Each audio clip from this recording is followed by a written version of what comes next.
Good morning, Dr. Shilva and students. My name is So Si Yun Alexis, and these are my group mates, Wan and Nicole.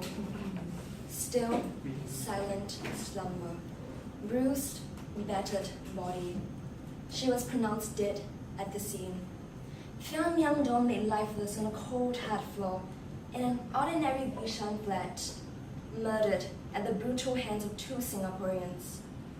Two women charged for murder of Myanmar Maid. This stood the headlines on Channel News Asia, Straits Times, Stomp, and many other sites. But apart from its severity, what is one more abuse amongst the many before, or even worse, still ongoing?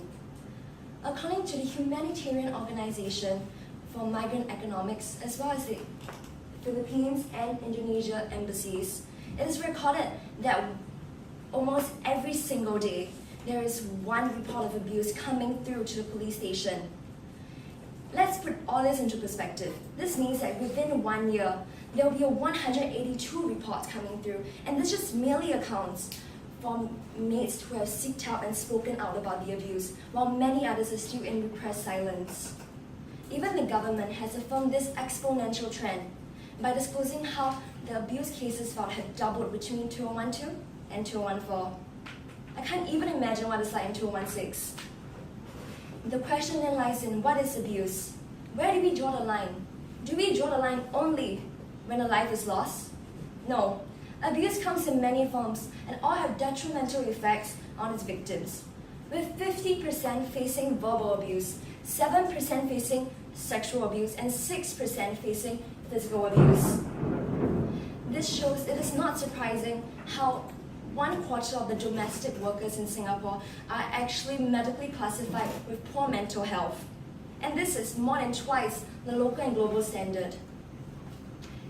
It may be surprising to you that there is quite a number of employers who actually imprison their domestic workers, isolating them and keeping them under constant surveillance. Worse still, there are employers who restrict their communication by withholding their passports, personal belongings, preventing them from communicating with people outside, and therefore their plights go unheard. There are also other cases whereby the employers blackmail their foreign domestic workers, in the sense that they falsify their thefts and misbehaviors. It is awfully shocking how much power a Singaporean employer has over their maids, that they can single-handedly revoke their work permits. And this could be one of the many reasons why they refuse to speak out and seek help, because they're so fearful due to a lack of protection that they perceive they have. As bystanders, we need to be alert and we need to speak out on this mistreatment, because when we don't speak out and remain silent, we are just supporting this mistreatment. And abuse can happen anywhere and anytime. But I know what you guys could be thinking right now. You may argue that it could actually be more disrespectful or worse for us to intrude in another family's privacy, especially since we may not know exactly what is happening in the domestic situation in their household. But I beg to differ, especially in this specific case whereby there is a definite power asymmetry. We should intervene into the situation because I believe that will do more good than harm. Instead of standing by the sidelines and allowing injustice to prevail, we should step in. And now I'll be passing my time to Wan, who will be elaborating on the Singaporean mindset that has led to these occurrences. Thank you, Alexis. And now I'll be explaining why exactly such cases occur. So let me ask you guys a question. How many of you have seen foreign domestic workers on a daily basis? How many of you have actually had foreign domestic workers working for your family? As you can see, they are actually quite prominent in our society. At the end of 2010, the Ministry of Manpower actually reported that there are 201,000 female foreign domestic workers in 2010 in Singapore on work permits. This number should have definitely increased in 2016 as more people are actually hiring domestic workers.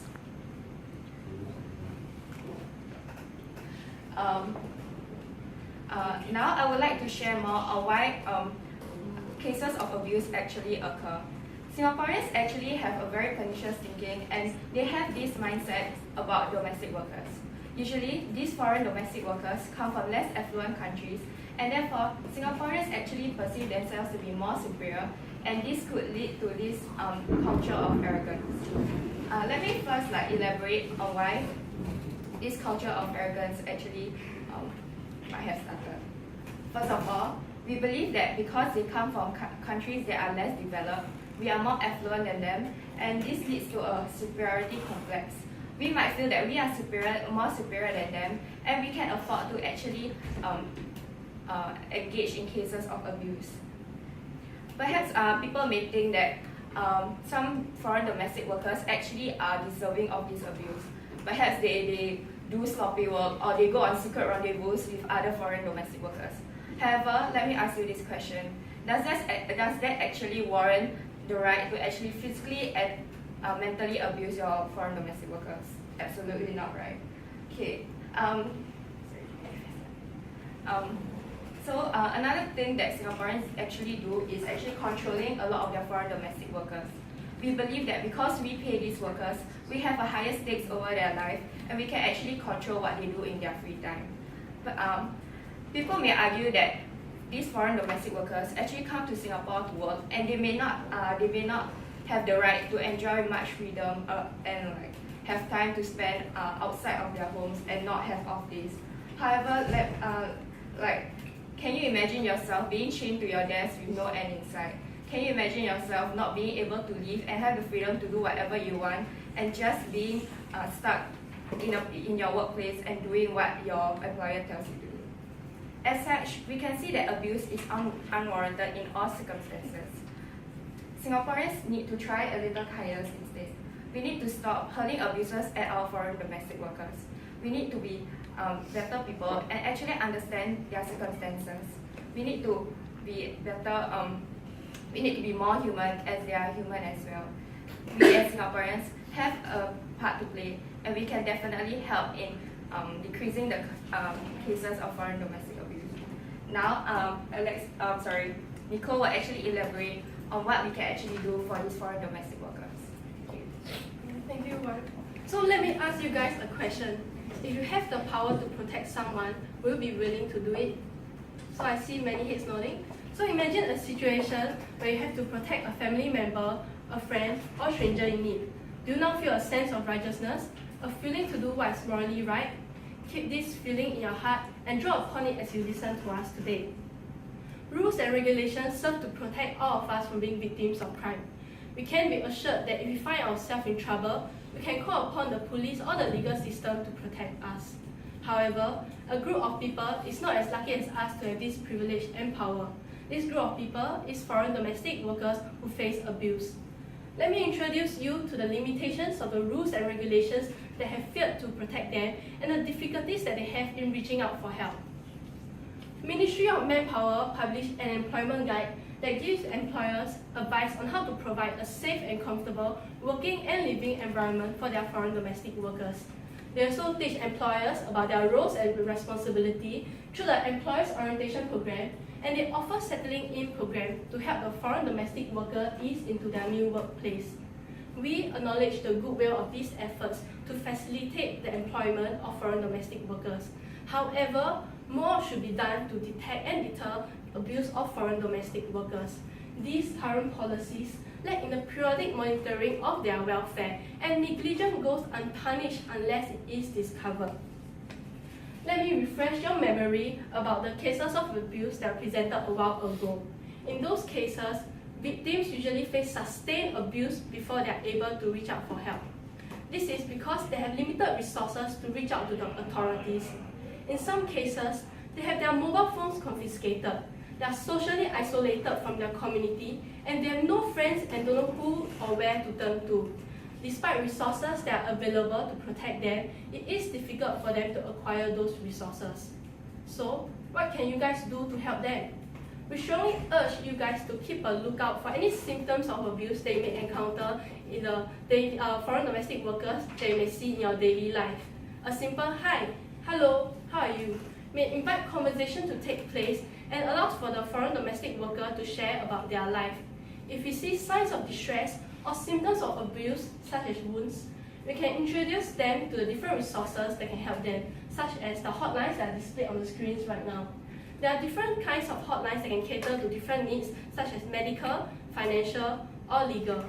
Remember, just a simple show of concern may go a long way, and friendly interaction allows the foreign domestic worker to feel more welcome in their society. As one person, we cannot change the world, but we can change the world for the one person in it through our collective effort. So, if you guys have the power to protect someone, I urge you guys to use it. Thank you. Just not Okay. Sudan, can we have the Q&A now? Forgot this one. iPhone. Yes. Questions.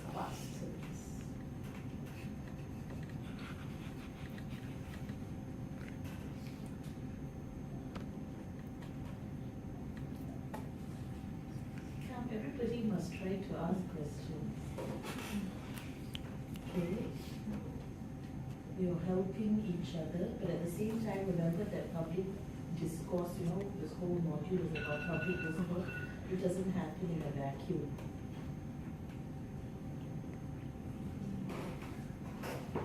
I will ask a question. I will start with a comment and then ask a question. I appreciate what it is that you're trying to do. The idea of getting people to speak up if they see that something is going on. One of my earliest experiences with this was not with maid abuse, but with child abuse, because I could hear my neighbors, this is many years ago before I had my own children, and I could hear the sound of a kid getting whacked up, the kid screaming, the mother screaming at the kid, and it all sounded so violent. But this is Singapore, where no one considers caning a child to be child abuse. And I was constantly worried, I stood outside that neighbor's house for a long time, paralyzed by my years of training that, Singaporeans don't like people interfering in their lives, worried that if I go there, I will be told to mind my own business, not really knowing whether what they were doing was against the law or not. So when I'm going to the police, we can make a difference. So my question then is, what are the resources you think people might need before they can actually even realize, that a maid is being abused? Do you think that it will take a lot more to reach that point where you say, okay, I'm going to speak up, there's a maid who's being abused? What do you think are the barriers? Do you think, so for example, do you think the same barriers would be in place now with people your age as they were in my situation that I described, which happened about 20 years ago? I feel like nowadays Singaporeans are a lot more open, and I feel like they are a lot less empathetic. So to me, personally, if I were to know any cases of sustained abuse, let's say if in your situation you've heard them do it a lot of times, right, abusing the kid, and if we were in that situation as well, as we know that it's been going on for a long time, I feel like we should step up and actually do something. It's better to be mistaken, perhaps they weren't abused. It's better for them to there has some intervention rather than it actually happening and we're not doing anything, and it might have escalated to points where, let's say, the maid's being murdered. So if you can actually stop it from the very onset, why not do it? That's an excellent answer. And also, I would like to point out that I have personal experiences whereby my friends, they live in households whereby their neighbors are abusing their maids, in the sense that when the maids came in 2 months afterwards, she lost about 20 kg and she became really scrawny and skinny, and yet they're refusing to do anything about it because they want to mind their own business, as you suggested. Yeah. And I guess that when you see something as obvious as that, without needing to hear her screaming in pain or anything, but just visually looking at her appearances, one can tell whether she's abused or being mistreated. And yes, when you see this kind of visual trigger, it should really motivate you and encourage you to reach out and seek help and attend it to the police. Yes, okay. So the idea that we shouldn't become desensitized to these visual triggers. Okay. Actually, you mentioned when you say that we shouldn't become desensitized, but what about people who are already desensitized? How do you? I guess that's why we are actually having this presentation to actually make aware that abuse is actually happening. Okay, but what yes. Even if you want to present this to somebody who has been desensitized, I doubt it will change much. To them, it would just be too much trauma most of the time. So I'd like to answer that. So let's say if you think that someone is desensitized, but sometimes you don't know what's their reasons. Like, is this the appearance that they keep up? Because sometimes when you don't know what to do, you rather just pretend that it's not your business, so that you don't have to do something or think of what to do. So one way to overcome that is to expose them to solutions such as the hotlines, or like the different ways that maybe if they want to do something, they can do it. So this will allow them to think that I don't need to pretend that like it's not my business, because now I can actually help them. So I guess when you're talking about like, sometimes you see our society is become very desensitized, or like everyone is like just minding their own business. Sometimes it's just a facade, like the appearance they put up. Yeah. That's very good. That's a very good answer. Yeah. Okay. Yeah. So I think I would agree with that. All the three answers have been very good. You're right. And I think that you're also right that having a hotline makes a big difference. Like, for example, if there was a child abuse hotline, that would already signify that child abuse is something that needs to be reported. But there is no child abuse hotline, So that already is a gray area. So having like a maid abuse hotline would signal clearly already that maid abuse is not something to be tolerated and it can be reported. So yes, okay, good. Thank you very much.